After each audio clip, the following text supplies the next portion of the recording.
We begin our broadcast with the crisis in eastern Congo. Leaders from eastern and southern Africa are calling for an immediate and unconditional ceasefire in eastern Congo, where M23 rebels are threatening to overthrow the Congolese government.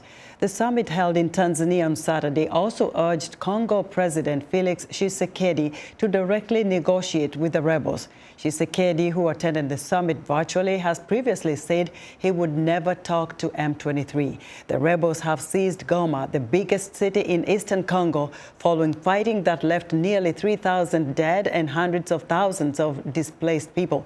Over the past months, M23's advances have expanded its control over North Kivu province's lucrative coltan gold tin ore mines, uprooting thousands in what was already one of the world's most dire humanitarian crises. For more insight on the summit and the crisis in Eastern Democratic Republic of Congo, VOA's Paul Ndiho spoke with political analyst Ricky Mukonza. The joined SADC and East African Community, SADC, which I think was chaired by the Tanzanian president.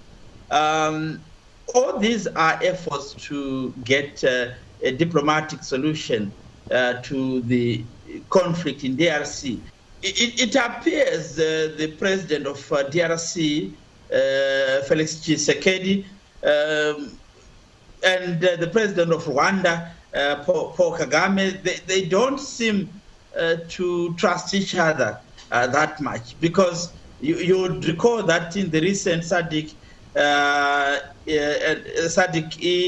East African Community joint summit, Tshisekedi opted to join the meeting virtually, which is not a very good sign in diplomatic terms. Why wouldn't he go and meet, for example, Kagame physically at a meeting and ventilate issues? But we have also seen how President Paul Kagame is belligerent in terms of how he thinks about the conflict. He tells all and sundry that the conflict is essentially an internal conflict in DRC, where the government is trampling upon the rights of some of its citizens in the eastern DRC. It appears no one wants to find the other so that there can be peace. So it's a very complex matter. South African troops have been victims who are deployed in the Congo, became victims of this war. They were killed. You've been following these scenarios. You've been following this story. What's your take on whatever is happening in Eastern DRC? I think it's a very sad story, in the sense that lives have been lost, property has been destroyed, livelihoods have been disturbed. We have a number of people who are now in refugee camps because of the situation in Eastern DRC. You spoke about South Africa. South Africa to date has lost around 14 soldiers that died in the war there, being part of the peacekeeping mission of SADC and also of the United Nations.